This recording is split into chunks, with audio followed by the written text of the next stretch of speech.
Hi everyone. I'm going to start now. I suppose some people will still join us later on, but let's start. I suppose you know how Zoom works, but I will quickly explain the basics. In principle, we can all see and hear each other, and you can mute your own voice or background noises by clicking on mute in the left bottom corner. And I have muted all of you now because otherwise there will be a lot of background noise. So it's best to mute yourself, but unmute when you want to ask or say something. Just you can ask me everything, so do that. And but otherwise the noise will be overwhelming, I think. But please feel free to ask questions and to participate. That's one thing. So on the left bottom corner is the mute and unmute button. And in the top right corner, you have an options to choose for speaker view or gallery view. If you go to the right top corner, and in speaker view you can see the person that is speaking at the moment, and in gallery mode you can see all the participants equally. And I usually use the gallery mode, but yeah, you can choose whatever you want. And then at the bottom, you have a chat icon. So if you click on the icon, you can write a message, and you can choose to send a message that is visible for the whole group, or you can send it to a specific person. That can be me or somebody else. So yeah, if there's a problem, or you can't, or you are, well, a bit shy to make an announcement on video, please do it in the chat. Somebody asks now, I cannot hear anyone. Does somebody know how to fix that? I don't know if you can hear me, because the other people are muted now at the moment. But I can't help you right now with that part. Maybe it's better to go out of the session and check in again. And then the last thing, the Zoom will be recorded, and I will add it to Brightspace or to this evening or tomorrow, so you can check it at another moment again, and so no problem. If for some reason the connection fails at my side, I try to restart as quickly as possible. It wasn't even a password. I think they just removed the password. Maybe that's an issue. Okay. Mute. Can everybody mute themselves in the left bottom corner at the moment? And then, yeah. Okay. What I was saying, this topic will be recorded. And if the connection fails at my side, I try to restart as quickly as possible. If you have a problem, you can try to refresh the page or leave the session and enter again with the same link. But yeah, let's start. This was the basics. Thanks for being here. My name is Nele Odeur, and yes, that is my real name, because a lot of people ask me, is it a pseudonym? But it's a real name. And I have introduced myself more elaborately in the video, so I won't be doing that now. If you have questions, of course, feel free to ask. I hope you managed to watch the videos. And just let me explain what we are going to do in these 2 hours. First, there's time for questions and answers about the first videos and the practical assignments also. I have received some questions, but of course there's room for more questions.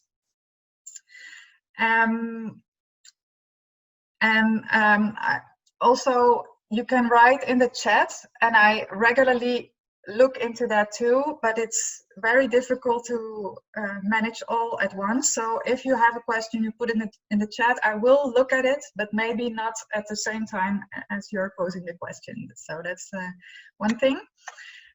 What we also will do during the session is prepare a water infusion, an oil infusion, and a tincture with the plants you harvested.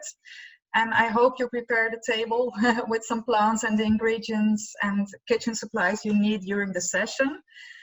And also we will do an experiment with solubility of plant compounds, and therefore you need the annatto powder. I hope some of you managed to get it.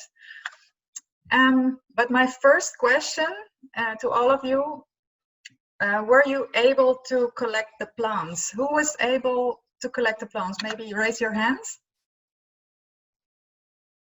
Yeah, a lot of you. Oh my God, you're criminals! Because it's considered poaching by law, of course. And well, somebody care to ask for permission? No, just kidding. But yeah, well, it is poaching, huh? So consider that if you want to do this more often. But I'm glad you did it, because then we can move on with all the preparations later on.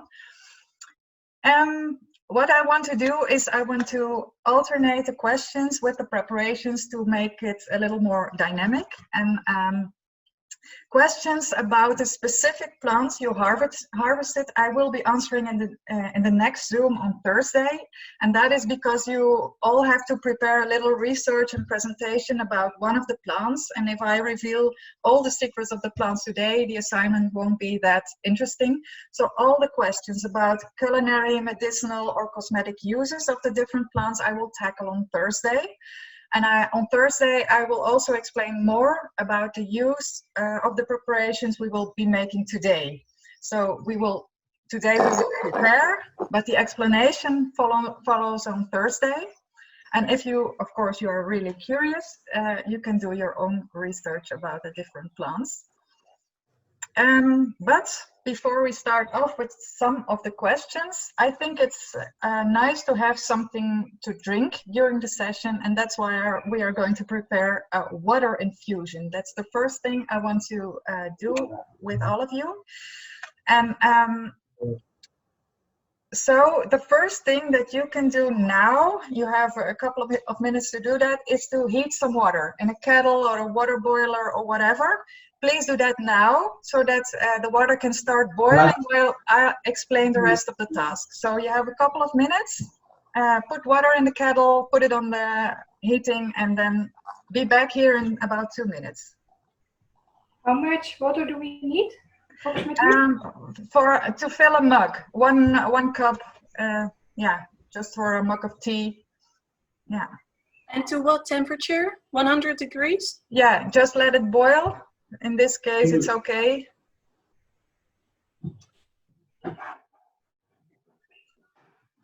Yeah, Nele, if people have specific questions and they already have hot water, they may ask them if they already put some water on the stove. You have a little time, I guess. Yeah.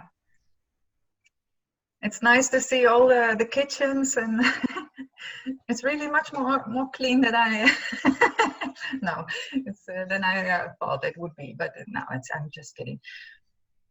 And there is one question in the Zoom: should you wash your plants too? If you want to wash it to drink it, yes, you can do that too. I rarely do that, but that's also yeah, you have to know where to harvest it.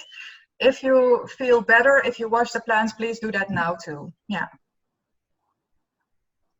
And what we are going to use is the plant of the collage 2, as I explained. So the assignment, the first assignment, so that is just let me, yeah, because you all received 4 pages with photos of plants. It's the second one.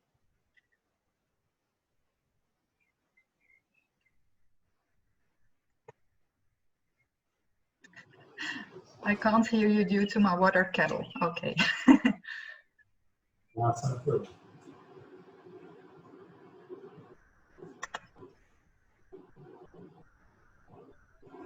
Okay.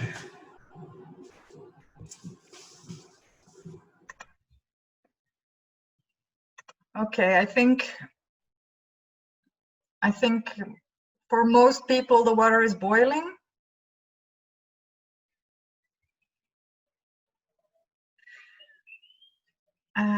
And asked if I could not find water mint, it's okay to use the cultivated variety. Yeah, of course. Yeah. Okay, let's move on. The water is boiling or started to boil. So you all have harvested, I hope, one of the 8 plants in collage 2. I don't know if collage is the right word for it, but it's there are 8 plants on the page. And the only thing that I want to say about it now is that they are edible, of course. So let's see what you harvested. Please lift your hand. Who has harvested groot kaarsjeskruid? Yeah. Chamomile of Camilla? Yeah. Dandelion? It's time to shoot. Yeah.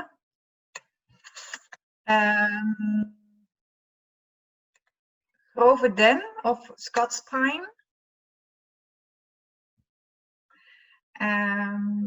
Yarrow of Duizendblad. Yeah.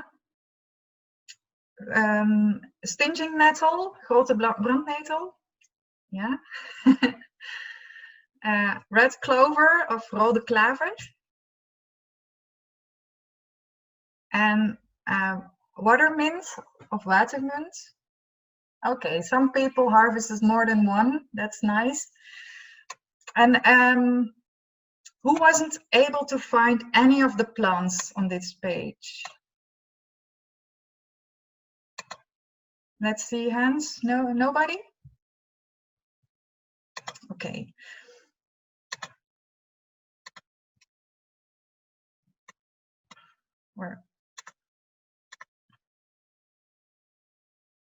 Where is my page?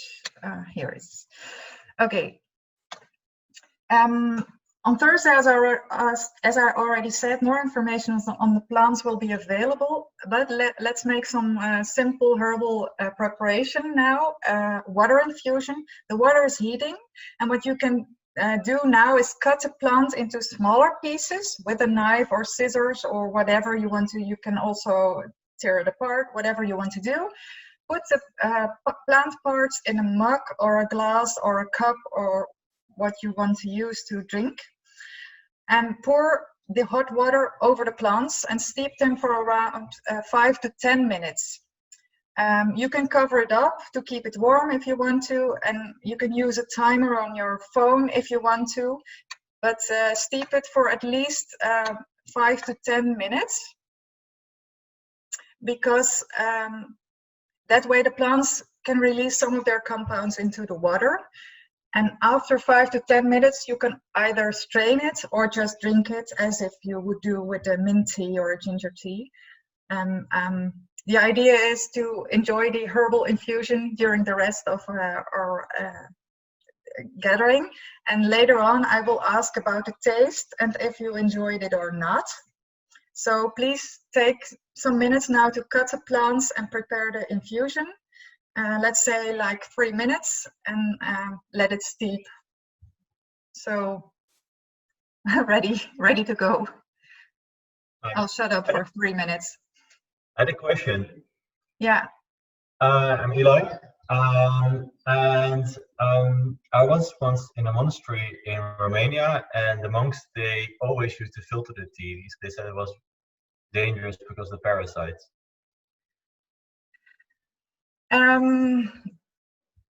Yeah, I wouldn't. Yeah, I wouldn't recommend that. Of course, there's always. Yeah, it's if you really want to be sure, you can boil the plant parts in the water. Then you make a decoction, and then all the parasites and all the other things in there what you don't want to drink are dead, of course. But I wouldn't be too picky. If you harvest plants from your own garden, would you also do that? So why would you do it if you pick them from the forest? So Well, in other cultures they sometimes do, like in China they always eat up the even yeah, for the eggs and the. yeah. It was just a cultural difference which I saw. Like I never know that we never really do it in the Netherlands, but they really were not doing drinking it before they strain it. Yeah, I can imagine that. And yeah, it's, if you want to do that, feel free to. Never do something because I say that you have to do it. If you don't want to do it this way, you can do it your own way. Feel free. I personally don't do that. So I just use the plants. I don't even wash my plants if I harvest them. But I can really imagine that you want to do that. Yeah. Nele, I have a question. I made my kaarsjeskruid and it gets completely blue. Oh, that's nice. Yeah, is that okay? I hope so. Yeah, that's okay. That's how it's supposed to look. That's a nice one. Yeah. It would be interesting now to add some citrus. Let's see in the chat. Yeah. Yeah, there's also a lot of questions in the chat. So if it's possible, could you answer those? Yeah, I'll just let me see where to start. Okay.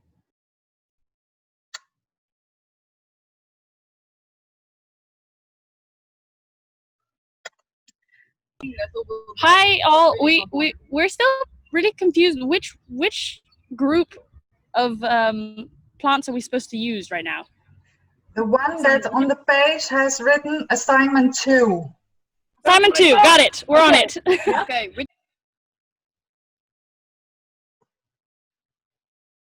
Can we mix the multiple herbs for this assignment is one question. You could do that, but maybe it's also interesting to taste the different plants one by one so that you get to know them a little bit better. But if you want to mix them, it's also okay. What part of the yarrow? You can use the whole above ground part, so stems, leaves, flowers, everything.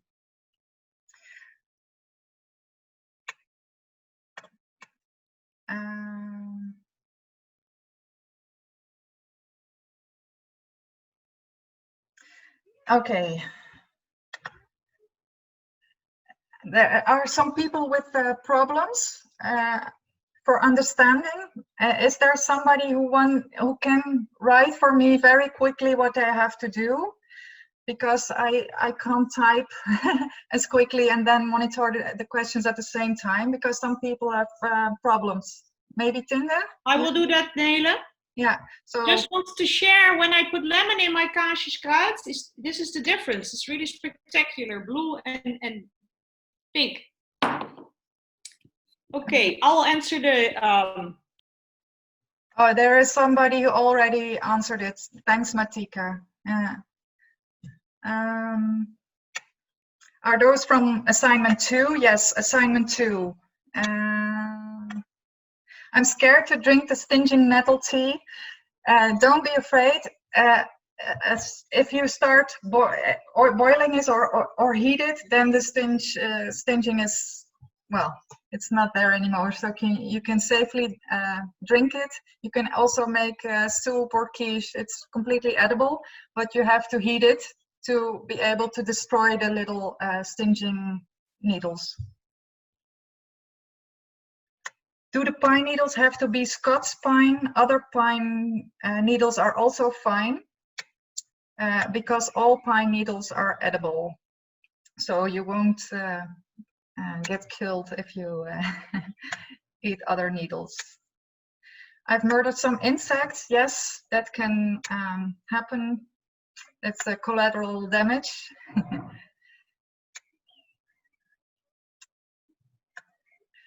Which plant turns the tea blue? That is kaarsjeskruid or mallow.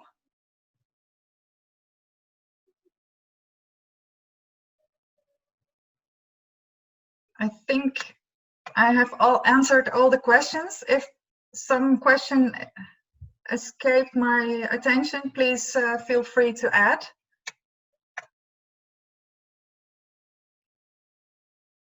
Yeah. Yeah, thanks for doing that experiment, Tinde, with the mallow, with kaarsjeskruid. It's beautiful, no? Yeah.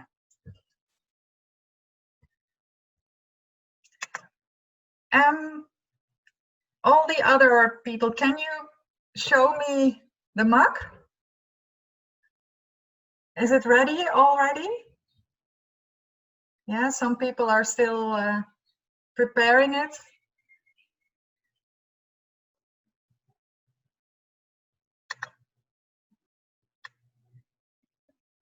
Oh, still working on washing the dandelions. Yeah. If it doesn't get blue, is it just because I have not enough malva? Yeah, it's probably the case. Yeah. Yeah. Okay. Yeah. How much did you put in there? It's in the. A handful of flowers, but my mallow is really dark purple. I know that you also have more light pinkish varieties, so they do not have so much colorant in them. Yeah, yeah, that's true. It's one variety that's very, yeah, that colors the water very easily.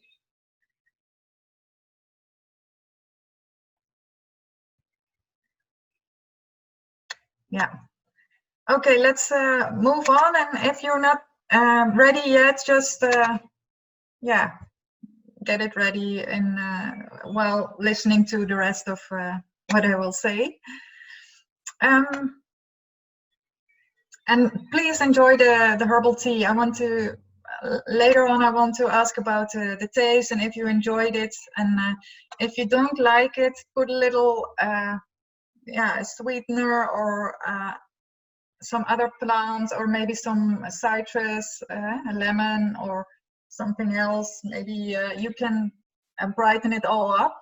Of course, if you use normal herbal infusions, it's usually a mixture of more than one, but now it's the time to just taste one of them particularly to see if you enjoy the taste or not.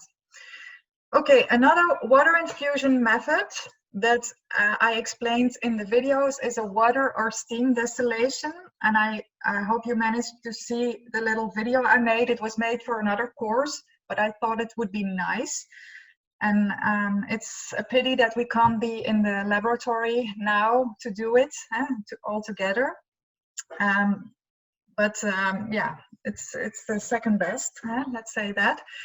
If you want to see another interesting water preparation, you can look at my website, where you can find some information about making a specific kind of essential oils, which are attars, and they are made in India. And my husband was there just before the Corona crisis and made some beautiful pictures and little videos of the process.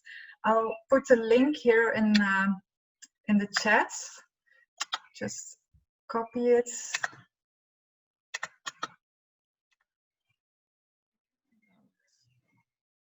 Like that.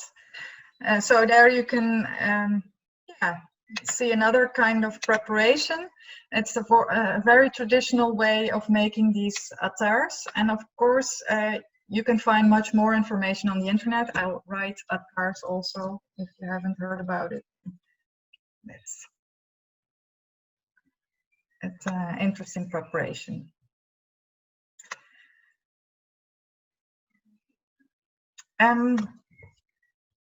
Another thing I wanted to do before I go to some of the questions again is I think it's nice to see a solubility in practice. So let's do a little experiment, and let me first explain and then you can start. So take a transparent glass like this one, for example, and put in there like 2-3 centimeters of water and 2-3 centimeters of oil in the same glass, and that can be olive oil or canola oil or whatever, but a liquid oil, sesame oil. And subsequently, you add the annatto powder that I asked you to buy. I hope you could find it. And then you start stirring. And then you leave it a minute at rest and see what happens. So take a few minutes to prepare and then show us the result. So water, oil, annatto powder, stir well, and then leave it to rest for a minute.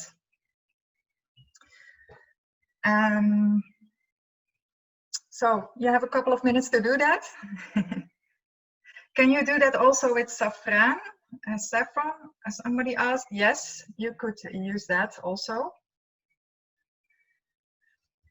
I have annatto seeds. Can I ground them, or is that unneeded? I think you could, yeah, with some more time, the seeds would do very well also, but try. You can either do the seeds or you try to grind them first.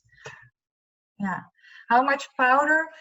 Just use like a teaspoon or a tablespoon, not so much more. It's cold water, oil, and annatto powder, and then do the mixture and leave it. How much water and oil? Like half a glass of water and half a glass of oil. So it's not, you don't have to really measure it. So it's just half-half, more or less. And 1 tablespoon or 1 teaspoon, depends also on the mug you're using. And if you are ready, then we'll look at the results.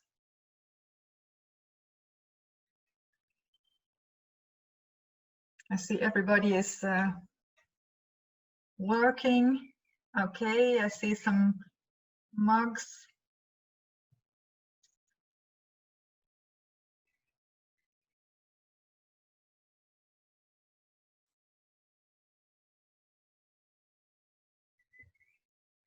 Yeah, Nele said, I've got the annatto powder from the toko next to the Action in Wageningen. It's 70% more or less annatto, and the rest is cornstarch. Yes, I use that one too to do the experiment, so that should work. And do we mix? Yes, just with a spoon or something. Stir well, and then let it set. And what happens? If you're ready, I want to see it.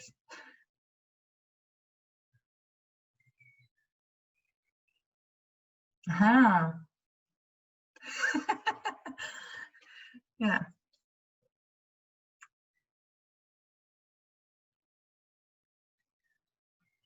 Now, you don't have to emulsify it. It's just stir. And what happens? And maybe somebody can explain what happens.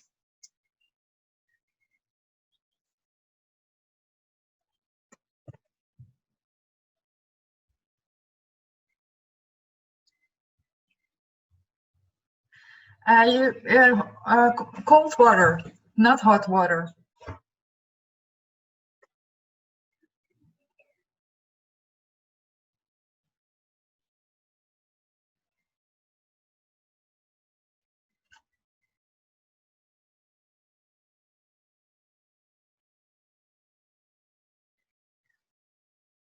Yeah, I see some answers in the chat. It's only soluble in oil. It only mixes with the oil. And the yellow molecule dissolves in water. Can everybody see that? That's one of the, yeah, that's the red dye sticks to the oil. Can you see that? Yeah, you get like a lava lamp effect. That's the 2 parts of the, yeah, that it falls apart in 2 parts. Hey guys, I guess it's not possible for everybody to use their microphones to respond. But if you are able to use your mic and actually show us your camera, that would be fantastic. Makes it a lot more interactive and easier on Nele as well, because she has to do all the talking now. So if possible, use the mic, and otherwise you can still use the chat. If there's somebody who wants to show it and see and explain what's happening in your own cup, there's no right or wrong. There's just saying what's happening. I don't mind showing mine, but I think in the camera it's not very obvious that the water is yellowing, and also for the oil you can see that there's annatto in there, but not really I mean, you can see that the powder is in there, but not so much the dyeing yet. But it seems to work for me. I can see it fine. Yeah, yeah, that's it. Well, it's not, of course, the most perfect preparation for it, but it's to get the idea. And what I also explained in the videos, that the red dye in the annatto is liposoluble. It dissolves in oil, and the yellow dye dissolves in water. But also the probably the powder you are using was refined in a way that only the red dye is visible. Rarely, if I do the experiment with a little with the powder I, for example, buy at the toko, rarely I can see the yellow dye. So probably that is taken out to only use the red dye. But maybe you have a different batch and then you can maybe see also the yellow. But the red, you should. Mine is yellowing, but it's just that the annatto is in the oil, so it takes some time. But it is starting to turn yellow for me. Yeah, it's interesting. Yeah. Is there a reason they refine the annatto in such a way? Yeah, because they want to use, well, it's the red dye that is most interesting for, or is considered most interesting. So that's why they use it this way. And for as a yellow coloring, there are other plants which are more interesting and not so much the annatto. So.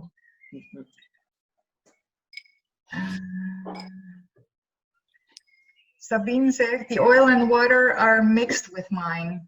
Then probably there is an agent in there that is emulsifying the two parts.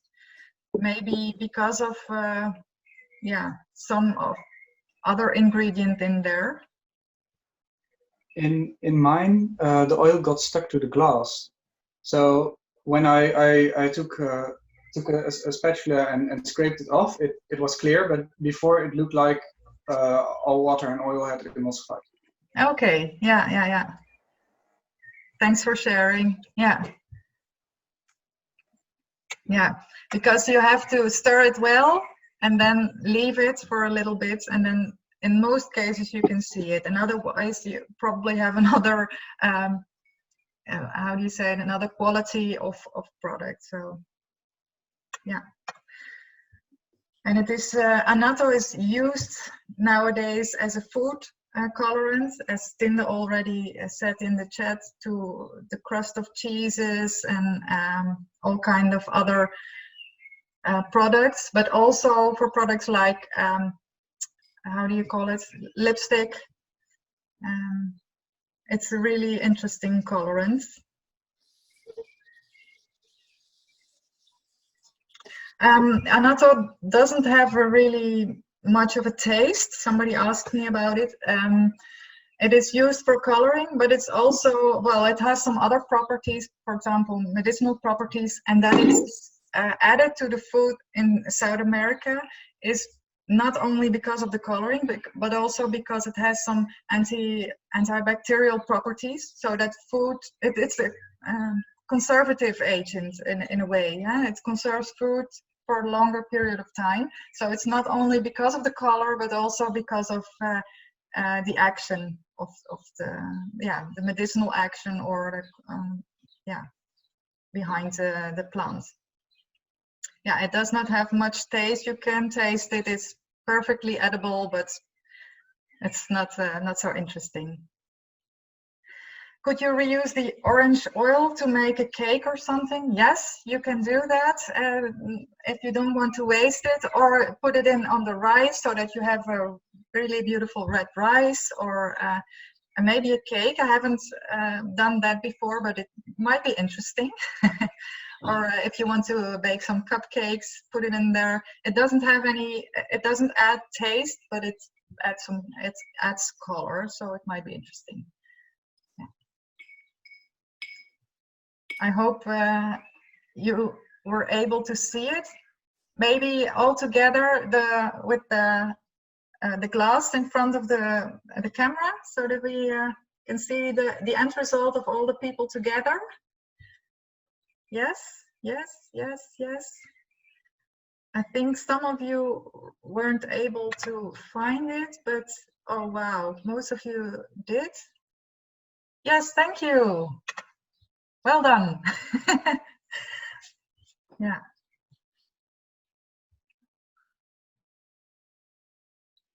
I have a question about the rice, Nele. Yeah. Okay, hey guys, shut up. Okay, so actually, I'm Susie. Okay. This is Mira. Okay.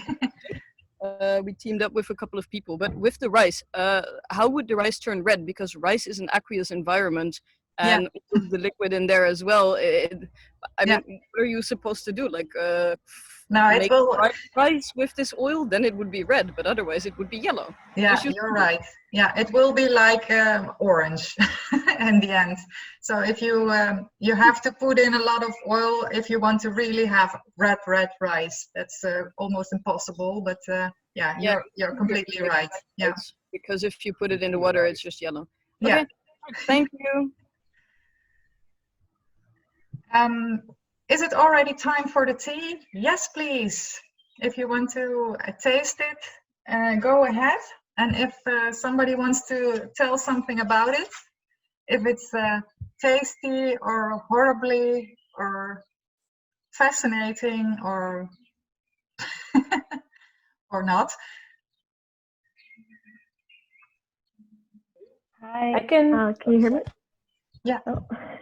I can say something about that. So I made stinging nettle tea, and I've had it from tea bags before, and I don't necessarily like it. And it tasted quite similar, but just a lot more fresh. But it kind of reminded me of spinach a little bit. So. Yeah, that's true. It's well, you can use it as a tea, and I won't. Well, I wanted to start explaining about it. I won't say why, but you can use it as a tea, but it's yeah, used more in all other kinds of dishes, but like quiche or soup, or yeah, because of the taste. Yeah. Hi, I made yarrow tea. Yarrow, is that how you pronounce it? Yarrow. Yeah. Yeah, and I think it reminds me a little bit of sage, but a bit more grassy, and also it tastes a bit like the way the Artemisia vulgaris smells. I don't know how it tastes, but that's what seems similar to me.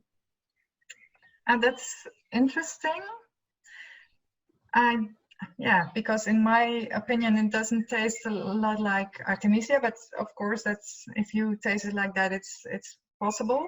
No, I don't know what it tastes like. It just reminds me of the smell. Oh, it reminds you of it. Yeah, I can. Yeah. And do you like it? Yeah, it's really a bit neutral, easy to drink. Yeah. Yeah, it's like a green taste in a way. Yeah. Yeah, grassy green. Yeah. Other people? Yeah, I also had the Achillea, the Dutch nut, but I think it's really bitter actually. Interesting. Yeah, but what I also think is quite funny because I try to fresh flowers and leaves, but I also dry them and it tastes really differently. Yeah. When you dry it.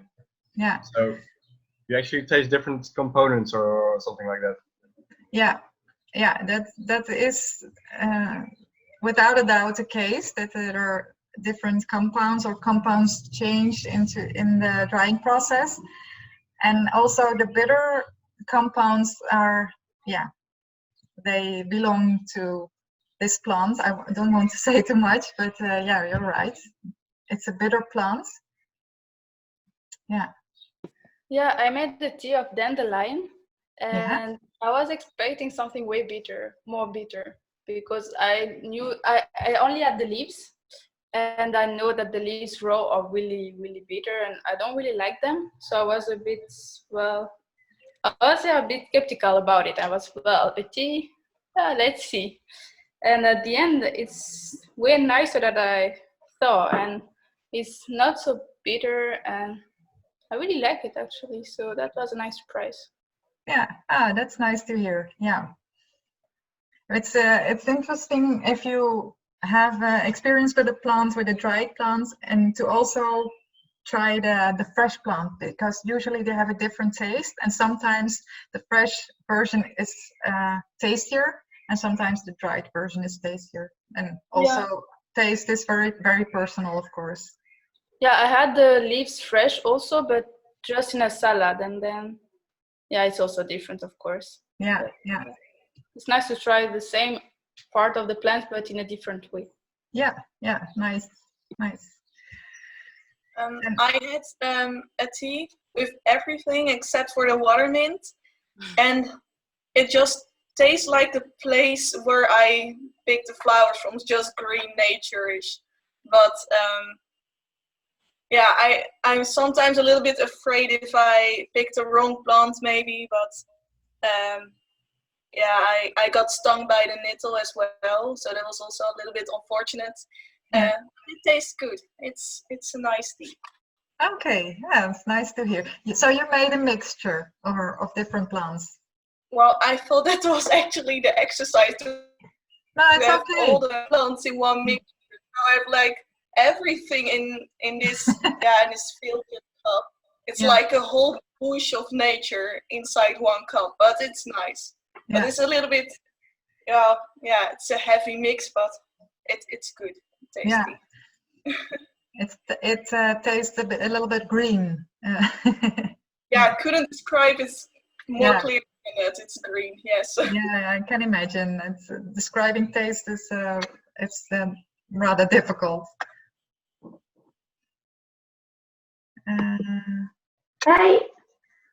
I made one with clava, which was also kind of nice and a little bit surprising because it starts to have this kind of citrus taste, but like very, very little, but like a little bit like fruit or something. And like you have some kind of aftertaste, which is a little bit spicy, but without burning your mouth, but it's really nice. So also kind of strange. So I like it. Yeah, and do you experience also something sweet or not so much? Yes, a little bit, like the kind of citrus or fruit taste. I don't know, but it's kind of surprising. Yeah, it's a little bit fruity. Yeah, normally. Yes. Yeah, interesting. Is there somebody who really, really hates the taste of the tea he or she made? Horrible taste? No? For me, it doesn't taste much. I don't know if because I had the blue tea and then I wanted to make it like to put lemon inside. So then it became citrus, but it tastes just like lemon.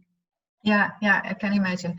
It's also because the mallow doesn't have much taste, but there's something else in it, and maybe you can just, if you feel the tea, on your, let it slowly, how do you say it, wander through through your mouth and feel, because there are some compounds in it which are slimy compounds.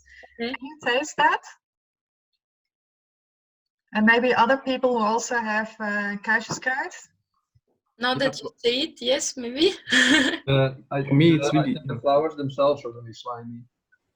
Because I didn't use a sieve or something, so I'm just eating the flowers now. They're really slimy. Yeah. For me, the whole tea feels super viscose, let's say. Yeah, viscose. Yeah. It's yeah, that's really the term you should use. Yeah, because it's a little bit slimy. Yeah, slimy is such a horrible word, like ooh, but that's a bit the feeling in the mouth. So mallow doesn't have really much taste. It's a bit sweet, a bit grassy also, but it's the sensation in the mouth that that makes it interesting. Yeah. Would it typically be used in soups and such to make it thicker then, or does it have other purposes? I'm sorry. Can you The say it again? the mallow, would it typically be used in soups and such to thicken its substance, or does it have other culinary purposes? Ah, yeah. Are you already fishing? No, I don't want to mention too much about this today. I want to dive into that on Thursday. But you could use it in soup to thicken, but it's more of a medicinal plant. It's used a lot more medicinally than yeah, in the kitchen. Although in the kitchen it can have some interesting yeah, applications too. Yeah. Okay, I think maybe there are other people who want to say something about the tea. Maybe you could write it into the chat so that we can move on to the next topic. Let me see. Maybe it's just take my notes again.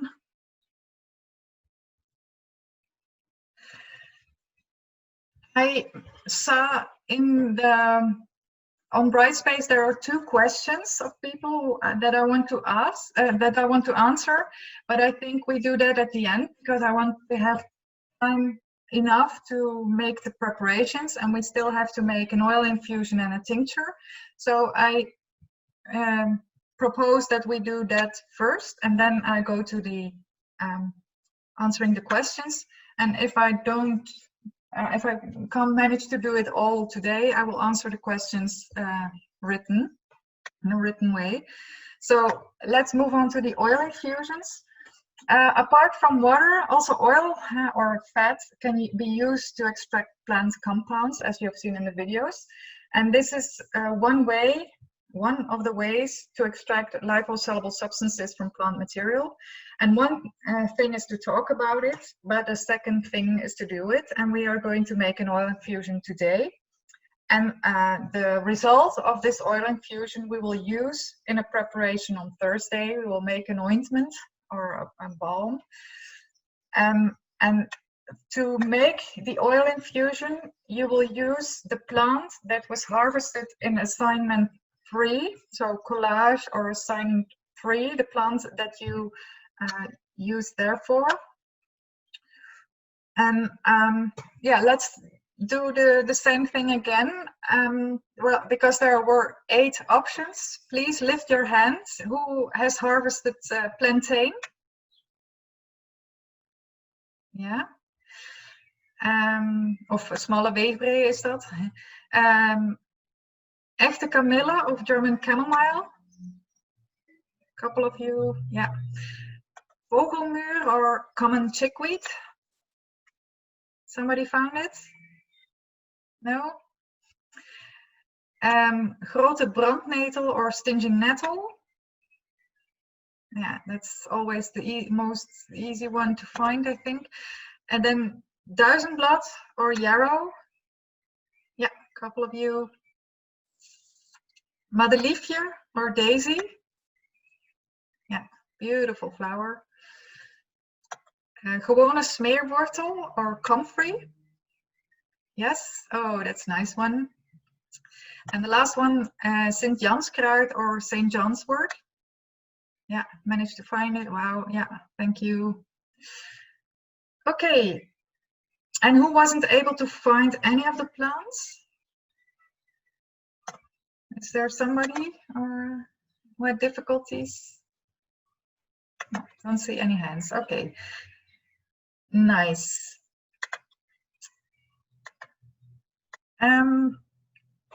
So let's make the oil infusion. I will explain it first, and then you have time to make the preparation again. So what you want to do is to cut the plant parts into smaller pieces with a knife or scissors, just like you did before for the water infusion. And you put the plant parts in a jar or a glass or, yeah, whatever you have at hand. And then you pour the oil over the plants, and you make sure that the plants are all covered with the oil. And as I explained in the video, there are basically two ways. Well, there are more ways, but there are basically two ways to make this infusion: the long and easy way, or the quick and harder way. And the first one, the long and easy way, is called a cold infusion. And then you let it steep for about 6 weeks, and not at the windowsill, because the change in temperature during night and day, especially in this season, is not good for the oil. But you let it steep for 6 weeks and then you strain it. But we are going to use the quick and harder way. Well, let's challenge ourselves. And this is called a warm infusion, because the quality of the end product in generally will be better. What you're going to do is you have the jar with the plant parts and the oil, and you're going to heat it until Thursday, so about 48 hours. Of course, you can put it, well, you can take it off the heating during nighttime. Don't burn your house or something. But what you can do this on the stove in a hot water bath, and so au bain-marie is it called, or you can do it in the oven at about 50 degrees, or you can do it also on top of a little candle. Try to find a way to keep the temperature stable at about 40 to 50 degrees, which is hand warmth, so it's not boiling, it's not cooking, it's really soft and gentle warmth. And this is rather hard because you need to monitor it well. Don't overheat it. And if something goes wrong in the process, don't throw it away. We will talk about it on Thursday. So try to do that. Put the plant parts with the oil in the jar and then try to heat it very, very gently. I want to say something about it. Not all oil infusions or oil macerates, are they also called, not all have a nice smell. So don't think that it has gone wrong too quickly. Try to see what happens, and then strain the oil on Thursday morning using, for example, a kitchen strainer or a coffee filter. With the coffee filter, it will take some time. It will take forever because it drips drop by drop through the filter, and then I have a perfectly clear oil, which is interesting. But you can't do that with all the oils. If you use coconut oil, for example, it starts to firm up again if the temperature drops, and then you have a really big lump of coconut oil in your coffee filter. So don't do that. I've done that before. So don't make the same mistake. If you strain it to a kitchen strainer, it's enough. So you heat it until Thursday morning and then you strain it. And the video on Thursday will also explain what you have to do next. And take notes of the process and see what happens. So now please take some minutes to cut the plants and prepare the oil infusion, and then after this session start heating it. So can I ask some questions? Because there's a few questions in the chat box. Yeah, I didn't get that totally, but I think you said I have to check the questions in the chat box. Let's see where it starts. Can we combine plants in the oil infusion, or do you also recommend doing one? Just one. In this case. The Duizendblad wasn't in bloom. We found several large patches of what we thought was Duizendblad, but all past bloom. If you use the leaves, it's also okay. Um, do we use all the flowers we collected? Well, if you can also put in the oil first and then add flowers until it's almost full, because you want the flowers all in the oil and not peeping above the oil, because everything that is above it can start to mold. So it really has to be in the oil. So if you have harvested too much, just leave some of it behind, because yeah, you use a little bit then.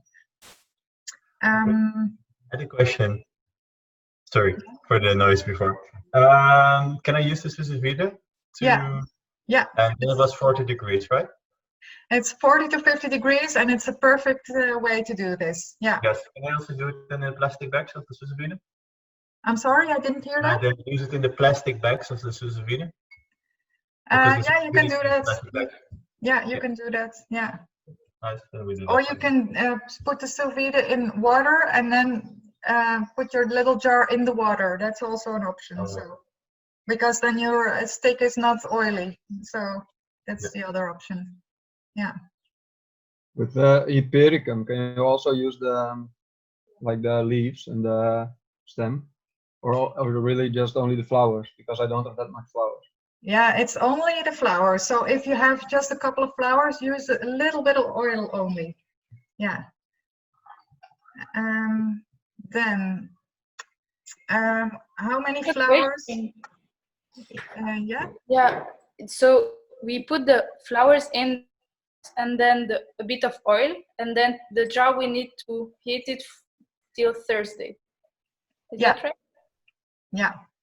And of course it's difficult, because during nighttime you don't keep the stove ready during nighttime, so you take it off and then tomorrow morning you add it again, and try to heat as much as possible during the next 2 days. That's in fact what I wanted to say.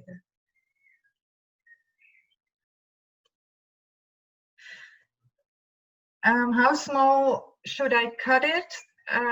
Not too small, because then it's difficult to strain, but also not too large, because every cut makes it more easy for the compounds to be released into the oil.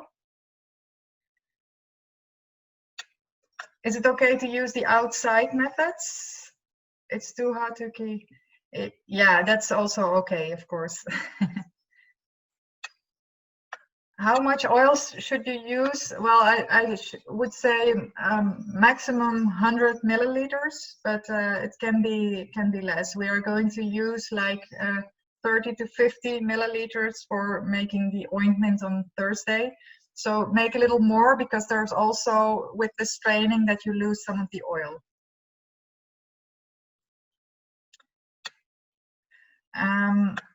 So just a little bit. It doesn't need to be a jar like 1 liter of oil or something, just a maximum of 100 milliliters. It's okay. Does it need to be covered in the oven? You could do that to, so that all the essential oils of the plant, which have essential oils, stick into it. But if you uncover it, then the water that is present in the fresh plant parts will evaporate, and then you have less molding, or less opportunity for molding, at least. So you can do either, or cover it up, or uncover it.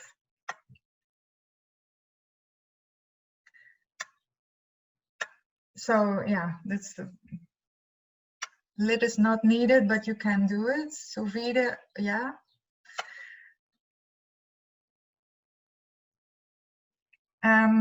Somebody asks if somebody can write down what I said to do, because of the unstable connection. Maybe somebody can quickly. I will do that. I will do that, Nele. Okay. Yeah.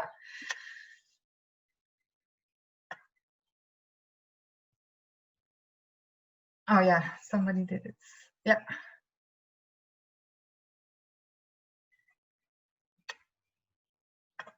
My house is extremely flammable. Yeah. Yeah, you can try to put it in the sun then. Yeah. Take the alternative that you have at hand. Yeah, that's also what other people do when they don't have an oven at hand. So yeah.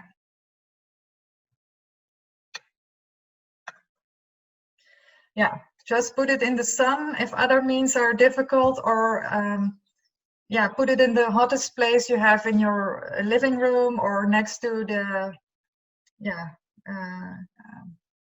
no, where is it, where it can be hot?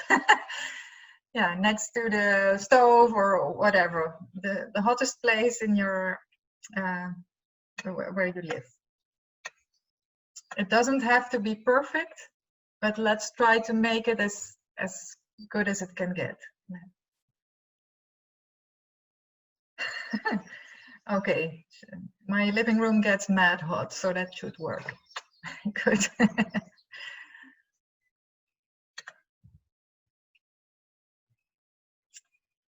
Okay, yeah, start doing it, and I think some of you already started. So cut the parts, put the oil on it, and then after this session, try to heat it. And use edible oil, of course, not motor oil or something. It's, yeah. It's canola oil, olive oil, sesame oil, coconut oil. Yeah, there are so many different oils, but please an edible oil. You can easily do that also after this session, but if you have it done already, please show me the jar. I see some, yeah, nice. And also some different plants, interesting, St. John's wort. Yeah, thank you. So 100 milliliters, sort of, yeah.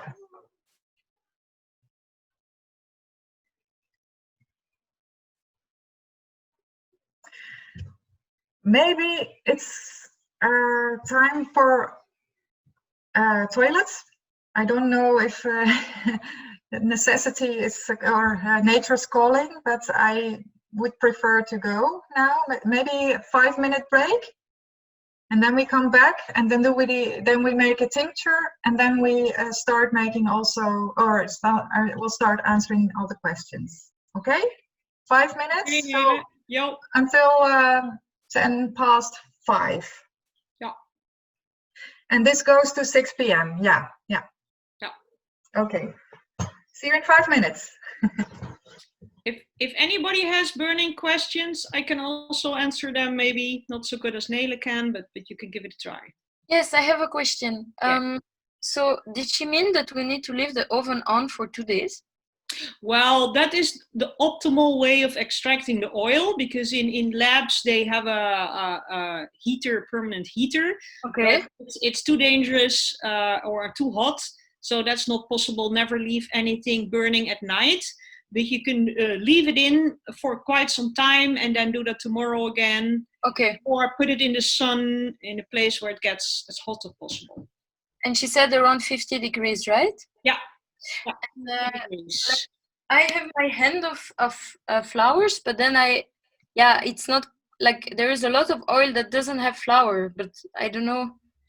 Shake it a little bit, and some plants take a long time before they dissolve. That's why it needs to be heated and it needs to be hot for a very long time.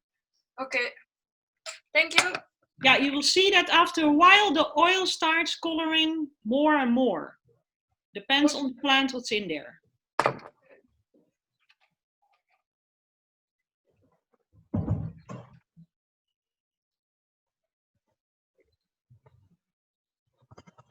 I also have a small question. Tinde? Sorry, I had to check my stove. Yes? Yeah. Well, if you have the glass jar, you can just put it in the oven without a lid. And that's just fine. Yeah, the lid, Nele, should it be on or off? Yeah, both have well, advantages and disadvantages. If you put the lid on, then the essential oils which are present in the plant parts will be captured more easily into the oil. In case of yarrow, for example, that's an issue. Then you could put on the lid. The advantage of taking the lid off is that the water that's present in the fresh plant parts can evaporate, and water always always causes molding. So if this water can evaporate, then the chance that you have a mold in your product is smaller. So both have an upside and a downside. So yeah. And if you put the lid on, but not totally, because like I have a jar like this, but I took off the metal and the rubber thing, so I can just put the lid on like this. Will that be like an in-between measure, or does that really matter for the water? Yeah, that's like an in-between measure. It's okay. Yeah. Okay. Yeah. And also, I think I put in enough oil, but they're like very, very tiny small pieces of the plant still sticking out a little bit above the water. Is that a problem? Do I need to put in more oil, or is it okay like this? No, try to put them under the oil with a little spoon or something. And if not, you can add a little oil. But also some of the plant parts have the tendency to start to how do you call it? Drijven to yeah. So and in that case, well, then it's better to get the lid off, because then the water can evaporate. If it's really sticking, if the plant parts are not wanting to dive into the oil, then it's better to do the lid off. Yeah. Okay. Thank you. Only chamomile, you use the flowers, not the leaves. Is it okay to use a slow cooker? Yes, that's a perfectly good solution. I use that also. Again, 48 hours? I'm sorry? How long did we have to keep it on 45 degrees? Or like 50? I can't hear it. The connection is really not good. How much time for 45 degrees, Nele? To reach it, or to keep it? Yeah, you should keep it during the next 2 days as much as possible heated. So, and if you really get bored after 5 hours, then it's 5 hours. But try to do it as long as possible. Well, I think this really doesn't get bored. Yeah. Thanks. Yeah. Okay. Yeah. And then a question about assignment 1. Can I just use some rose petals I found and make mochi? Yeah, you can do that.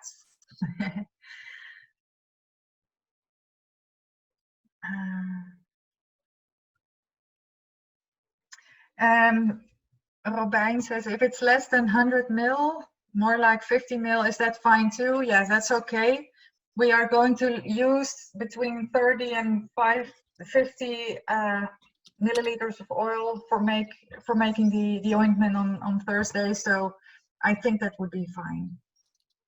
Yogurt maker is also okay to keep it warm.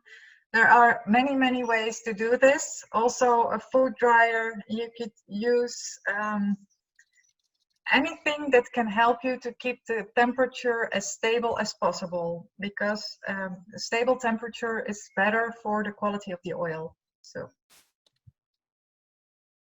yeah, thanks for adding that in the rice cooker. Yeah, I haven't used that, but it should work also. Yeah. Yeah, thank you. Okay, if there are more questions about it, please add it to the chat and then we'll try to answer them.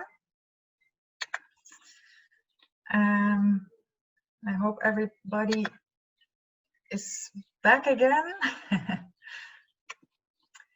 Because let's go to the plants harvested from collage 4, so assignment 4.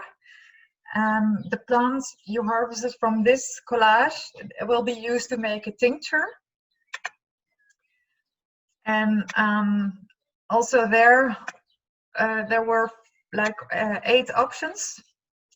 And we'll do it like like the previous times. Please lift your hand. Who has harvested smalle weegbree or plantain for this one? Yes. Grote klaproos or poppy. Nice, nice. That's my favorite plant. Wilg or willow. Also, some of you, yes. Nice. Groot kaarsjeskruid or mallow. Somebody? Yes. Some of you harvest everything, I think. Wow. Bijvoet or mugwort. Echte valerian.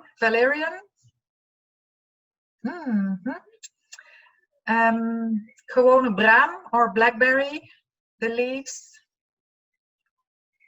And St. Janskruid or St. John's wort. Yes. Okay, and somebody who didn't manage to harvest anything? Nah, well, let's see.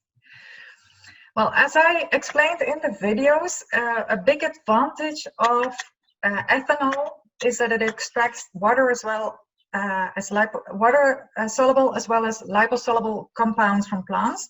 So you can preserve much more compounds than in pure water or oil. And that is why it is used as a medicinal preparation. The compounds are highly concentrated, and in the past this was the way to prepare regular medicine before the era of the pills and everything we have now at hand. And of course, ethanol also has a downside. You cannot use it for everyone, so children or pregnant women, for pets or alcoholics or ex-alcoholics, and also certain religions you can't use it if you are a liver patient, etc. An alternative to use in this case is glycerol or glycerin. So I'll type it in glycerol. Oh, glycerin. It's a synonym. But that's also a way to extract water-soluble as well as liposoluble compounds. Just close the window here because there's a lot of noise outside.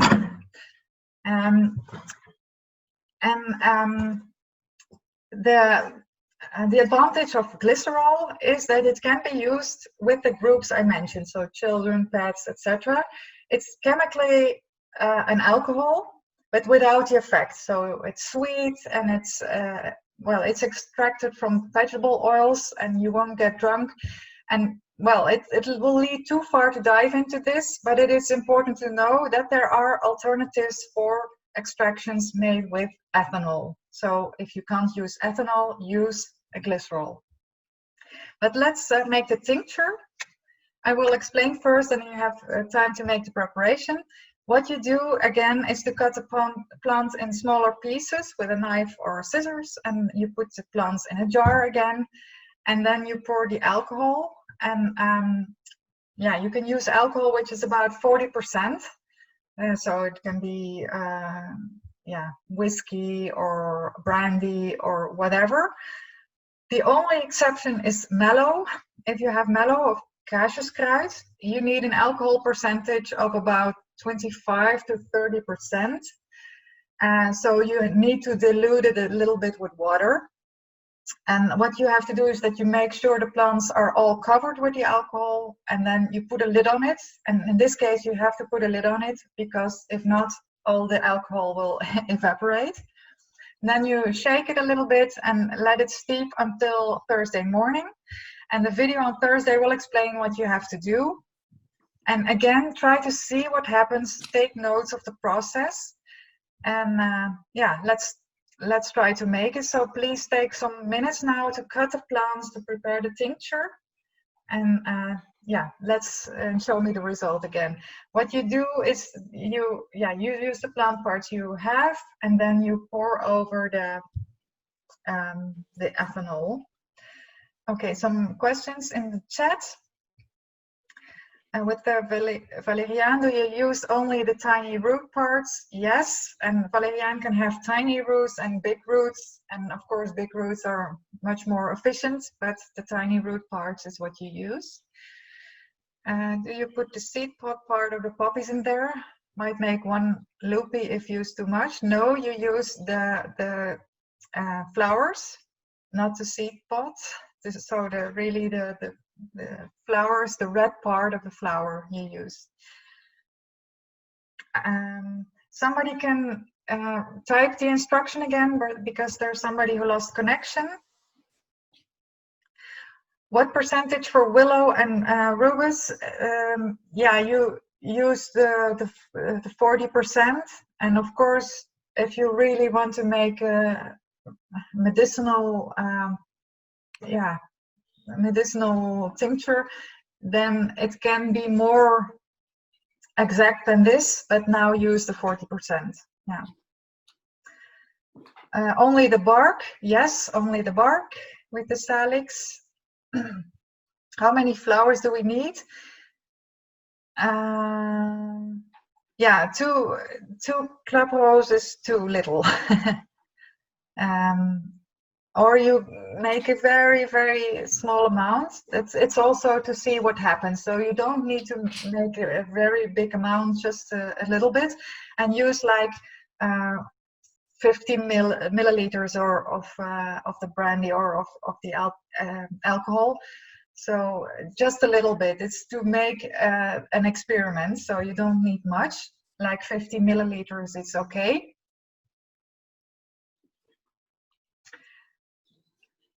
Sarah, can you also use the stems and the leaves? Can you add which plants you have?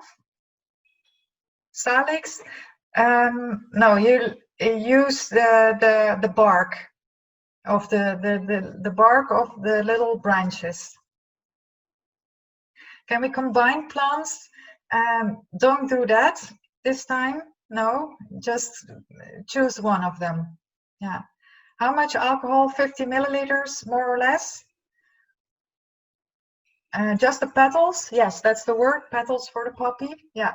What percentage? Use 40% for the poppy.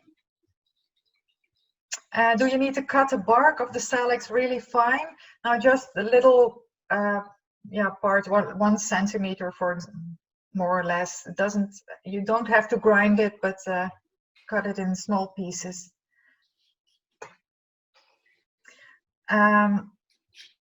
For all the plants, it's 40%, except for the mallow or kaasjeskruid. So, also for the brambles, 40%. How finely cut? If you have the leaves, just cut them in little small pieces. It doesn't, you don't have to mash it or something, but small pieces. Is it okay to use the same knife and cutting board for each assignment? Normally, I would say no. Clean it, and because sometimes maybe you work with plants that aren't edible, but all these plants are edible. So in this case, it's not such a problem. But it's always better to work clean in a very clean way. Yeah. Yeah, so we only cut and add alcohol on top. Yes, that's basically what you do. So it's a really easy preparation. So you use the bark of the trunk of the salix? No, you use the bark of the branches of the salix that have like a diameter of 2 to 3 centimeters. So branches like a little bit like that. And then you cut off the bark, or you pull it off, and then you cut it in pieces, and then you put it in the tincture. If you don't have it now, you can do it maybe later today.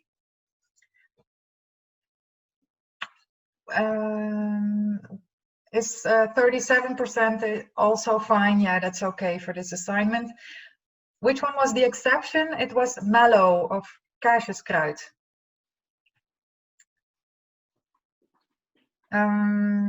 Should the plant material be covered in alcohol?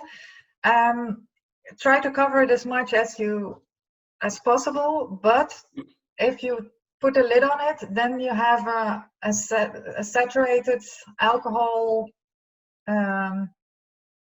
damp. How do you call it? I don't know the word. That will be in this little part that still has air, so it won't. Well, there won't be any molding or something, so that's no problem. But try to cover it as much as you can.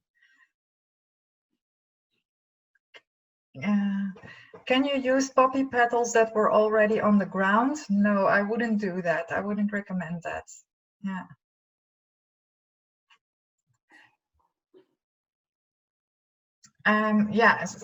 Felicia says, be careful with comfrey though. Some people can have reactions too if it is ingested.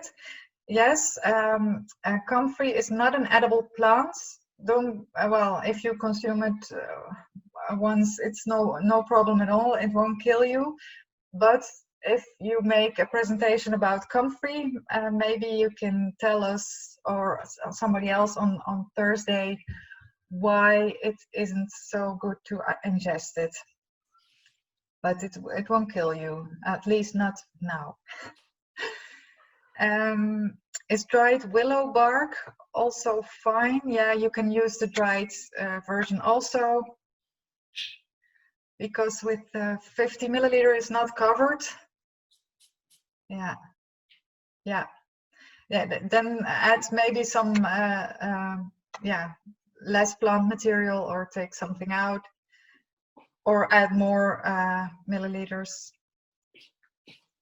Vapor, yeah, that's the word. Thank you. Or jars have a lot of headspace. Yeah, then it can become a problem. So will it be concentrated enough? Always try to use jars which are which have the smallest possible amount of headspace, so that all the compounds can stay into the alcohol. So if you have a big jar and just a small amount of alcohol, well, that's not the best solution. Do it for now, because use what you have at hand now, but for the next time, try to use fitting jars. Nele, can I interrupt? There was one question earlier on of a student who said there was something with the hypericum, with the St. John's wort, that should not be combined if you eat it with other medicine like anticonception or antidepressants. Yeah. Could you say something about that? Yeah, and that's why, well, there's probably will be somebody who will explain more about this plant on Thursday, but please, the tincture, if you're making them, none of them, don't consume it until Thursday. And as St. John's wort, it won't kill you, but if you use in fact antidepressants and a lot of other regular medicine, it has interactions. So be careful, specifically with the tinctures, because tinctures extract a lot of compounds, and each compound can have interactions with with food, with other herbs, but also with regular medicine. And that can also be with, for example, the pill or something. So I don't want to have any embarrassing situations. So don't consume the tincture before Thursday. And on Thursday, I will explain what you can do with these tinctures. Yeah. If, let's see, can the salix branches be thinner than 2 centimeters? Yeah, then they are really young, but yeah, it's also what you can use. Yeah. Do you need to cut the petals or just put them all? I think you're talking about the poppies, and then you, just put the petals into the alcohol. Thanks for adding that, Tinde. Is having a cork instead of a screw top lid a problem with storing your tincture? Really, I really don't know. I wouldn't use a cork, but that doesn't mean that it won't work. I don't know. It depends also how it's a big cork or a small cork. So I don't know really. Okay. Is everybody ready? If you are ready, can you show me the jar? There are some jars already. Wow, I see some poppy coloring. Nice, huh? Yeah. Yeah. Well, if you're not ready, well, after this session, please try to finish it and then leave it to steep, let it steep until Thursday, and the video on Thursday will tell you what to do with it. And leave the jar closed until Thursday. Yeah. Or can you put into a smaller pot later? Yeah, if you want to use a smaller pot, of course you can decant it in another one. Yeah, that's no problem. And then shut the lid again so that the alcohol won't evaporate. Keep it cool in the dark. Yeah, it's better, and that you don't have an oxidation process also. Oxidation by light, for example. In the fridge, not necessary, just put it in. Yeah, well, if you it's not necessary. I would think if you are in South Africa or in another country where it's really, really hot now, would you put it in the fridge? I wouldn't put it in the fridge. At room temperature is better. So I can also put the oil extraction into a dehydrator, yes, because there you can also put it on the exact temperature of 40 to 50 degrees. Yeah. Yeah. Okay, are there more questions about about these 3 extractions, the water infusion, the oil infusion, or the tincture? I have a question. Yeah. Yeah, I was wondering because you told us to pick all these things before the class, but usually if you were to do it, would you do it like a half an hour before or 3 hours before, or does that make a difference as well? With really watery plants, like for example chickweed or flowers, it's if you want to make an oil infusion, it would be best to leave it a little bit so that some of the water can start to evaporate, because then you have less possibility of molding. But usually you use it as fresh as possible. Only for the oil infusions, I would say maybe leave it like, in Dutch we call it verwelken. I don't know if there's a really beautiful word for it in English, but you leave it like, yeah, for a couple of hours so that some of the water can, wilting. That's a beautiful word. Thank you. I didn't know that. If you let it like that, then some of the water can evaporate, and because water and oil are not doing well together. So that's the only thing.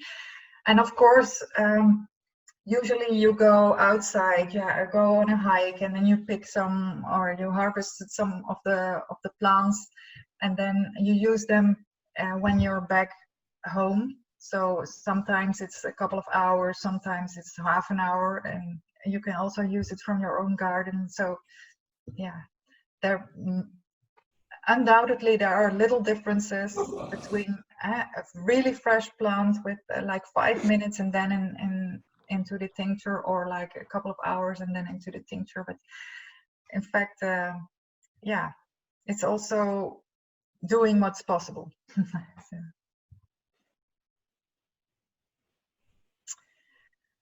Other questions?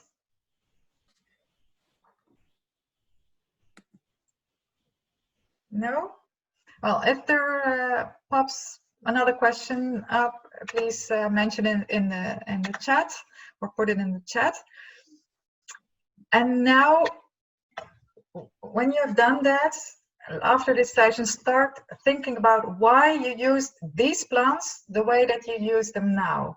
And on Thursday, we will dive into some of the plants and to their compounds. So please enjoy the process of making the extractions. And also all the other ingredients which we don't have, which we haven't used today, we will use on Thursday. And then we will make some more complex preparations. So we will make an ointment or a balm. And we will make an, what else did we make? And a tincture with vinegar, herbal vinegar. So then we will make some other extractions. So please start thinking, why do I use the plant the way that I use them now? And then, I saw already that I saw that some people already did this. There are 2 assignments for Thursday. One is the wildcrafted dish, and the other is the little presentation. So for the wildcrafted dish, try to find at least one of the plant pictures in assignment 1, so collage 1, and harvest also the indicated plant parts, and then that can be the leaves, the flowers, the roots, the herb as a whole. And you're going to use this plant to make a wildcrafted dish, a quiche, a salad, or omelette, smoothie, risotto, pasta, soup, whatever, cupcakes. You can look on the internet for information. And you have time to prepare the dish until 12 o'clock on Thursday. So you prepare the dish, you take a picture of the result, or you make a video, whatever you want. You share the recipe, and you give an appreciation of the taste. And you can do it today, you can do it tomorrow, but make sure you do it before 12 o'clock on Thursday and put your results on Brightspace. And I saw already a really delicious recipe. Don't be overwhelmed by what other people do. It can be a simple dish. It can be a very luxurious dish, depending on what you do and if you like to cook. But Tinde already posted also an omelette with herbs. Well, it can be as simple as that. So I hope you can do that and also enjoy the process. And I would like to hear from you about what you think of the taste. Is it horrible? Is it really tasty? That's the first assignment. And the other one, find some information about culinary, medicinal and cosmetic use of one of the plants that you harvested, and make a short presentation of about 2 minutes on video. Mention a name, scientific name, the plant family, some interesting compounds, and yeah, something about the use, which can be culinary, medicinal, cosmetic, but also otherwise. Maybe it's used as a colorant. And any other information you think is necessary or interesting to share, but stick to the 2 minutes, because otherwise for us it's impossible to view it all. And also this you can do today, tomorrow, or on Thursday, but make sure you do the exercise before 12 o'clock on Thursday, and put also the results on Brightspace. And it doesn't have to be a professional video. Make a quick selfie video is also okay. So don't get upset about it. Everybody is doing it. It's like a stand-up comedian. No worries. And it can be horrible English, like my English also. Don't be shy and just do it. Yeah? That's what I wanted to say. I have some questions I want to answer, but I look at the chat because there's a lot of things going on, I think.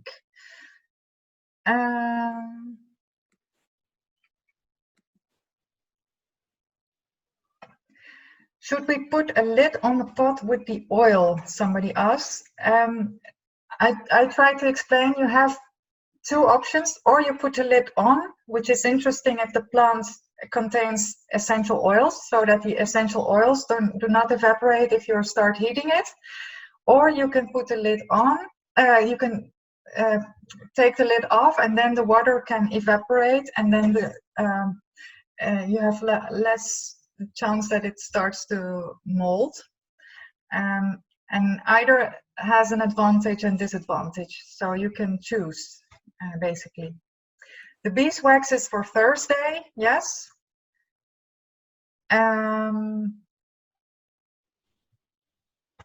Do we need to pick more plants for Thursday? I think there were 2 plants for the herbal vinegar.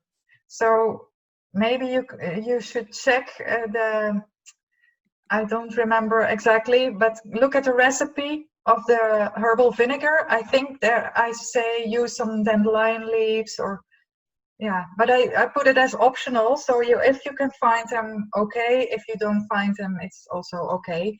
But you don't have to do another really wildcrafting exercise to do all the things on Thursday. We should make everything before Thursday, so make the vinegar, etc. No, you have time on Thursday to do that. So there is a Thursday video in which I explain everything, and with this explanation you can start making it. Of course you can look at the video today and then start doing it, but there is time on Thursday to do it. And we have a Zoom again at the end of the day, and then it has to be ready. So that's then it has to be ready. Can I use other plants for my wildcrafted dish? Yeah, of course. It depends also on where you are at the moment. If you can't find any of the 8 plants on assignment 1, please use another plant. It's better to use another plant than no plant at all. But watch out and don't use a plant. Well, always use a plant that is edible, of course. So that's the only thing you have to make sure. Yeah, you can use native plants where you are for the dish. Yeah, I can imagine that for some parts of the world, the plants in the pictures are alien species. Yeah. I have tried looking up what to make with Scots pine needles, however, did not come up with many options. Do you have any ideas? On my website, I think I have 2 or 3 recipes with pine needles, but you could try to make an extraction of it and then use it as a how do you call it, smaakmaker, and to add taste and taste to it. So maybe you could make a decoction of the needles and then taste it, and then maybe use it in a dish like pancakes, whatever, just to add a little taste, the taste of the Scots pine to your dish. That's for the tincture. Is a plastic lid also fine? Yes, as long as there's no escape route for the alcohol.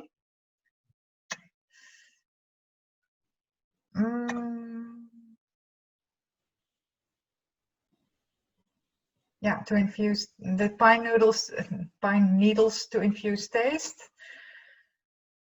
Can we throw the Anato lava lamp in a glass away in the sink? I wouldn't do that because it's oil. So it's better to go to the, how do you call it? Well, it's like you have to handle it like you would do with if you make French fries at home. The oil you won't throw away in the sink. So how do you call it? Container park or so. I don't know the word for it in English, but don't throw it in the sink. It's not a good idea. Also, it will clog your sink. So.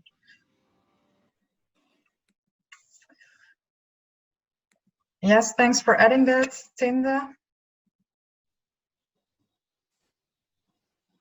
And I think also, like Robin says, make something with the Anato lava lamp. It's a pity to throw it away, and it's just oil. Maybe you can use the oil to stir fry something like rice or something else. And the orange risotto it's a really good idea. Is smearwortel toxic to eat? Well, it's not toxic in the way that it will kill you, but it has some compounds that in the longer run are not so good for your liver. And it can cause liver cirrhosis or liver cancer. Not if you eat it once or twice or even 10 times, but if you would eat it daily or weekly during a period of time, it's not good for your liver. So I would avoid it, and it stays in the liver. Your body isn't able to get rid of it. So every time you eat it, a little is added until your liver collapses. So can I use the elderflower syrup that I made earlier? Trying to be easy. Now, yeah, that's also, of course, a wild crafted dish. So yeah, you can use it. I think it's okay. Yeah. What would be the right soluble for extracting pine? What is interesting about pine is the essential oils. So maybe you can think it that way. What would you use to extract it? I already made the syrup, so I can make a nice cake. It's a good idea. Yeah. Yes. Yeah. For the pine needle, something apolar, so oil or booze, yeah, or steam. But that's more complicated, maybe. Okay. Well, if there are more questions, please put them in the chat. And I saw 2 questions that people sent to the Brightspace earlier today, and I will try to answer them. One is the question of Annemone. She says, during the previous lectures, I came up with the following question, and I was hoping you might have an answer for it. We discussed that many people recognize plants by their smell and taste, and that we often instinctively know which plants are poisonous by their taste and smell. Besides that, our taste and smell changes when we are ill, and we prefer different foods when being ill. So, would it be possible that medicinal plants or medicinal properties of plants are or were discovered by the change in preference for food when we are ill? I must say I don't have a conclusive answer, but it is an interesting question. I think it's not always the case that we instinctively know which plants are poisonous. Because, for example, it's often said that children have an instinctive aversion for bitter tastes because it protected them in the past from eating poisonous plants. And bitter really is an acquired taste that you learn to eat in the course of your life. You learn to appreciate it along with the knowledge you gain about the plants and their edibility. But this is simply not the case, because a lot of bitter tasting plants are poisonous, but other bitter plants are extremely healthy. And a lot of interesting bitter plants we are using on a daily basis. Think of cacao, coffee, what else? Tea, all bitter plants, and they are extremely healthy. Well, not all of them, but a lot of them. So, and bitter taste is also good for digestion, because bitters trigger the bitter receptors in the mouth, and messages are given to the brain and to the digestive tract to release all kind of digestive juices, and these are needed to be able to extract nutrients as well as other compounds from the food you ingest. So if your body is able to use all the goodies from the food, your body will thank you, of course. And all these nutrients are necessary for survival. If your body is unable to uptake nutrients, you die. And a lot of the digestive problems that exist today are related, without any doubt, to the lack of bitters in the daily menu. So I wouldn't agree with the saying that we instinctively know which plants are poisonous by their taste and smell, because also horrible smells do not always indicate that the plant is poisonous. For example, in my case, this is just an example. I think cashew fruit, so the fruit of the same tree as the cashew nut, is one of the most horrendous smells I know, and it's really healthy food. I am completely unable to eat it because I start vomiting as soon as I smell it. But taste and smells are really personal. So other people think cashew fruit is the most delicious fruit of all. So also smells are really personal. For example, I'm a citrus lover. I love oranges and yuzu and bitter lemon and everything that has a hint of citrus I like. And I don't particularly like, for example, sandalwood or rose as a smell, which are smells a lot of people like. So it's really a matter of taste. And I think it's also, well, not I think, I know, it's also linked to the limbic system and the brain. And well, it goes very far to dive into it maybe, but I also imagine that it has to do with the neurotransmitting system and how your particular brain is wired. I can imagine that if you are wired in a particular way, that you need more of certain and specific nutrients and compounds, and other people need more of other compounds. And that is not abracadabra, because, for example, if you are depressed, it is very likely that you lack serotonin or compounds that build serotonin in the body, or that your body is unable to metabolize serotonin. So you need it to combat depression.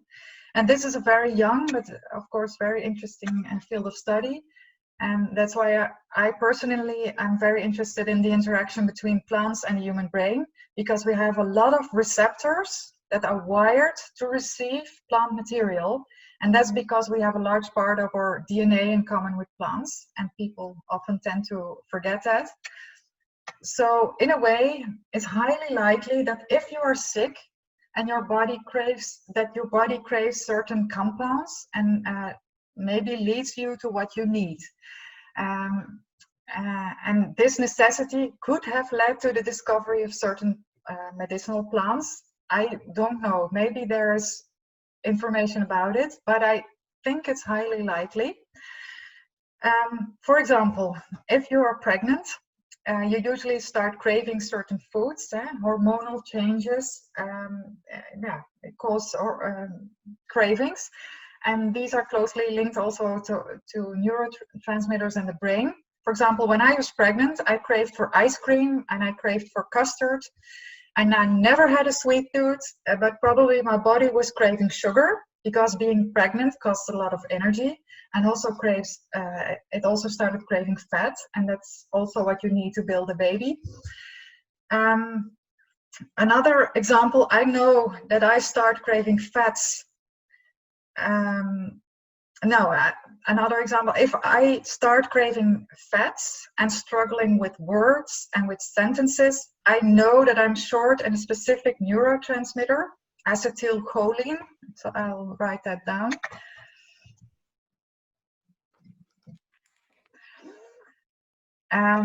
Because that's the neurotransmitter that is linked to fat craving, and it's also linked to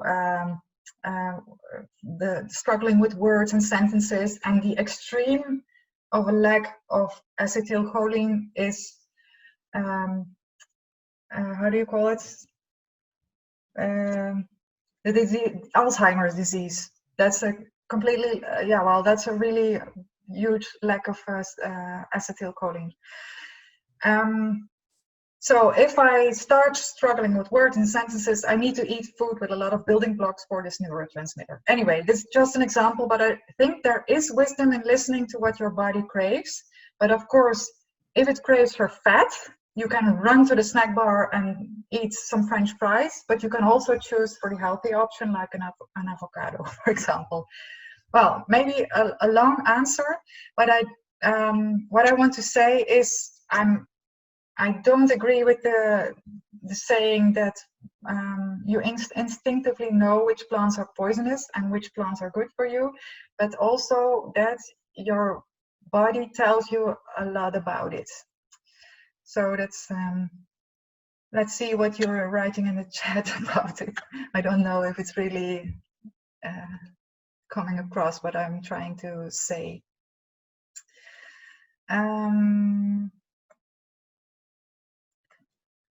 Could we use a mocha pot to make hydrosols? I haven't done it before. Try it. I think it might be possible. Jan says, so that is why bitter digestives were a thing. The more you know. Yeah. Bitter digestives are interesting because they make sure you extract from the food that you eat afterwards everything you need, all the nutrients. So it's really good for digestion. Cashew fruits are yummy. I do not agree. Thank you for your elaborate answer. I also came up with this when my mother told me that what she liked to eat when she was pregnant. Yeah. Morgan says, why was the first form of medicine with alcohol? Well, I don't think it was the first form of medicine, but that's something they discovered, that that a lot of plants, when extracted in alcohol, were working very well, and only later on, with the development from the chemistry out of alchemy, and also with biochemistry, they started developing other kinds of medicine, such as pills, and also the whole isolation process, because making a tincture is not an isolation process. That's what I said. A lot of compounds are extracted, but modern medicine is working more with one isolated compound, so it's a different kind of treatment in a way, but they have phytotherapy and regular medicine have the same roots also, but only in the 18th, 19th century they went like this. It's a pity, but it's not the first form of medicine, of course, because eating just plants was probably the first form. Do you have any recommendations for people who want to dabble in wildcrafting? I think there are a lot of courses to take. A lot of people are giving courses about it. There are a few people who know a lot about the interesting compounds. So you can shop around. I have also courses and workshops about it in Dutch. So that's the only thing. But a lot of colleagues of mine are giving wildcrafting courses. Also in America and the USA, there are also online courses you can do. So there's a lot to shop around, and it's interesting, and I think there's a lot of things you could learn from it. It's interesting. Yeah. Okay, that was one question. I hope it was satisfying, Annemon. If I left something unanswered, please put it in the chat. And then there was the last question I received was from Robin. He says, I was wondering whether, while chewing plant parts intensively in your mouth, you absorb different compounds than by making an infusion with shredded plant parts. I can imagine that enzymes and bacteria in the saliva can extract different compounds than water only. Yes, it will absorb different compounds because enzymes and bacteria in the mouth, but also further down in the digestive tract have, without a doubt, an influence on what your body is able to extract from the plants and also from other food. If your gut flora is healthy, you will be able to extract other nutrients and other compounds than if your gut flora is compromised, for example, after antibiotics treatment. And the same is undoubtedly true for your mouth also. And also, you can always use the whole plants and let your body do the work, or you can make the extractions like tinctures, oil, or infusions, or water infusions. These are different ways with also different outcomes. And extractions are usually made to reach higher doses of certain compounds, and the compounds are concentrated. Also to avoid certain compounds. If you make an oil extraction of comfrey, of smearwortel, then you avoid these liver compromising compounds that I just talked about. So if you use a specific extraction, you can also avoid certain compounds. And that is why also specific preparations are chosen over other extractions.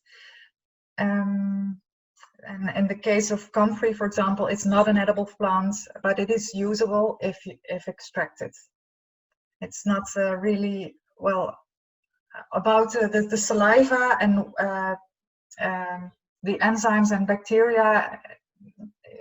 As I said, without any doubt, other different compounds are extracted, are metabolized, and are used in a specific way in the body. It's not my area of study, but it's highly interesting. So yeah, without a doubt.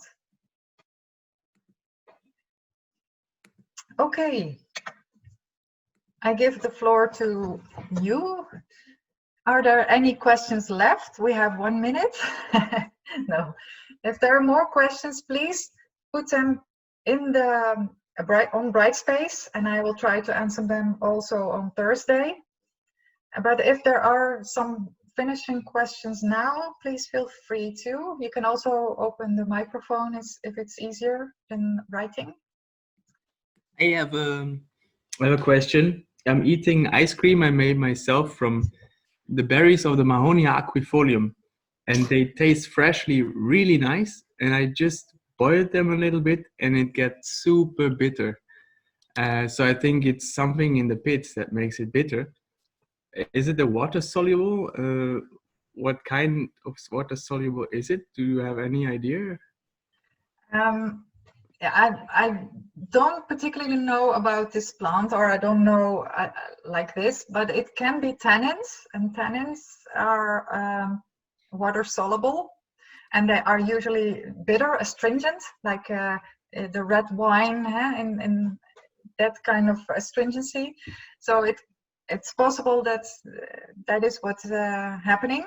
I think it's that, but it could be another compound, but probably tannins. And I'll say Wikipedia doesn't mention what the toxin is, but it mentions that you can eat the flesh of the berries, but that the pits are toxic. Okay. Yeah. So if it's tasting bitter now, it means it's toxic. It's not the good bitterness that is healthy, but then the not healthy one, the more poisonous bitterness, right? Yeah. It's all, of course you always have to check if it's edible, but I think this is no problem. But it is a fact that a lot. I already had a lot of it. Oh. Yeah, because there are a lot of, if for example, if you rose petals, if you put it in cold water and let them steep, then you have a really tasty water. afterwards. If you boil the rose petals, it's bitter, and there also the tannins are the problem. So if you want to extract a specific taste, we really define aromatic taste, then it's better not to boil it usually.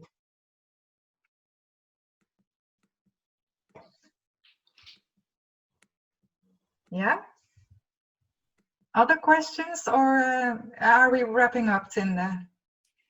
Yes, Nele, thank you very much. It was very very informative. I think the Zoom already stops because you only had 2 hours.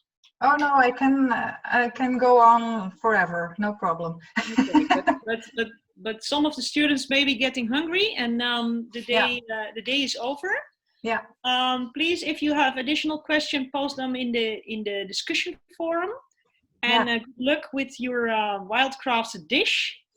Some students already really did their best. I enjoyed looking at them, but there's more to come. And Nele, thank you very much. It's not easy to give a Zoom practical for 40 students. It's a challenge, and it's such a pity that we can't do this at the laboratory, but well, we do it the way we can do it. And on Thursday we have another part, and well, I hope you enjoy the process as well. And we see each other at 4 o'clock again. So enjoy these days also with the other lecturers. So thanks for being here, and thanks for participating, and I'll see you on Thursday. Okay? Thank you. I'll wrap up the chat and everything. Bye-bye. Right.